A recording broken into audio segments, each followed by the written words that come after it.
প্রত্যেক জায়গায় এক একটা মিনি স্টেডিয়াম করে আমিও একটা 25 বিঘা জায়গা লাগে, জায়গা একটা জোগাড় করে আমি প্রস্তাব দিয়েছিলাম, কিন্তু আজ পর্যন্ত ভয় নাই আর হবেও, কারণ 26-এ আবার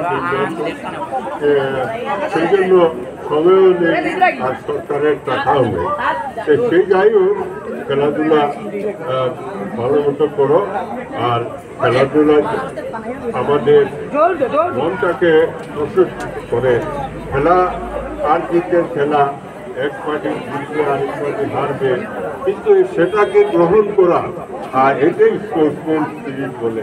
আমি আশা করি যুবকরা যারা খেলোয়াড় তারা একটা মনোরম খেলা প্রদর্শন করবে, যাতে আমরা আনন্দ পাই। আমি এই খেলাটা প্রত্যেক বছর যাতে হয় সেই আশা রেখে আমার বক্তব্য এখানে শেষ করলাম। ধন্যবাদ মাননীয়